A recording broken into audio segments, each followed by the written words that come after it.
नमस्कार, मैं हूं अनुषा गौतम और आप देख रहे हैं खबर हलचल न्यूज। देश और प्रदेश का सबसे तेजी से उभरता हुआ न्यूज चैनल। आइए रुक करते हैं खबरों की ओर। राजा राजू कुमार की धरती है।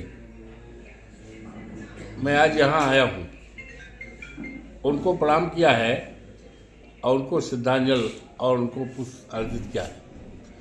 और आज उनके लायक बेटे रिंकू भैया और तमाम सहयोगी जो राजा साहब को 6 बार एमएलए बनाए थे, 1 बार प्रमुख बनाए थे, उसमें से ज़्यादा सभी लोग आए और सब ने, और इंडिया पार्टी के, जिसमें कांग्रेस के भी नेता थे, कार्यकर्ता थे, समाजवादी के भी थे, सब महत्वपूर्ण लोग आए थे और उनके बीच बात हुई और सब ने मन बनाया है कि चुनाव जिताने का।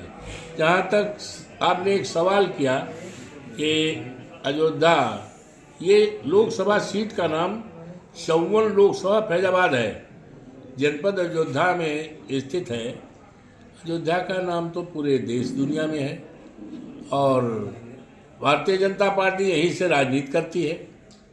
क्या क्या करती है देश के साथ, कितनी बेरोजगारी पैदा किया है, कितनी महंगाई पैदा किया है और कितना जो है पर्चा लीक किया, सब कुछ जाहिर है, उसमें मैं कहना नहीं है। तो ये, और मैं अपना सौभाग्य मानता हूँ कि मेरा जन्म वहीं हुआ है। मैं अपना सौभाग्य मानता हूँ कि वहाँ की महान जनता ने 9 बार मुझे विधायक बनाया। उन्हीं विधायक के रूप में 2 बार राज्य मंत्री और 4 बार कैबिनेट मंत्री बनने का मौका मिला है। तो उन पर मुझे भरोसा है, यकीन है, जिन्होंने मुझे 9 बार एमएलए बनाया है।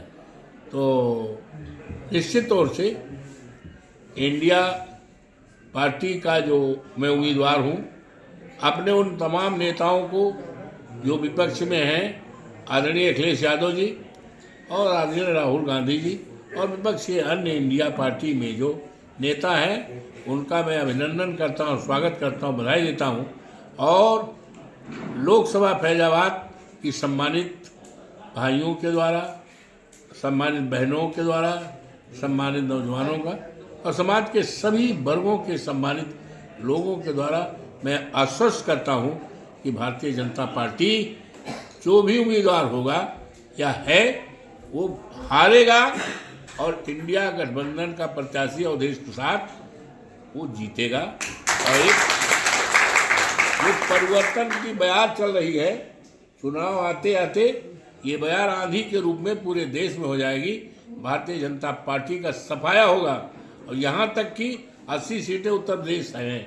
उत्तर प्रदेश का एक गौरवशाली इतिहास रहा। उत्तर प्रदेश ने 4 बार इस देश को प्रधानमंत्री दिया है। तो यहाँ से हमें जिताएगी, एक नया इतिहास बनेगा और यहाँ के लोग बड़े सौभाग्यशाली हैं कि उनको इतिहास लिखने का, इतिहास में नाम आने का एक मौका मिला है और देश दुनिया में इनका सम्मान होगा।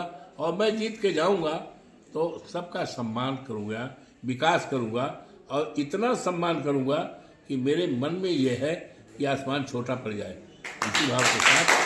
और मुझे अच्छा है कि सभी कार्यकर्ता नेता के रूप में हैं सबसे, और मैं अपने को नेता के रूप में नहीं, एमपी के रूप में नहीं, या भारत सरकार में अगर इंडिया पार्टी की सरकार बनना निश्चित रूप में मंत्री हो जाए तो मंत्री के रूप में नहीं, हम एक कार्यकर्ता के रूप में लोगों के साथ रहेंगे, पेश आएंगे, ऐसा व्यवहार करेंगे कि लोगों के मन में और ये भाव रहेगा कि जिस उम्मीद के साथ हमने इनको जिताया है, वो उम्मीद को हम खरे उतरेंगे। इसी पर मैं अपनी जीत मानता हूँ। चुनाव जीत करके एमपी बन जाना, एमपी बन के मंत्री बन जाना भारत सरकार में, ये मेरी जीत नहीं होगी। मैं अपनी जीत मानता हूँ।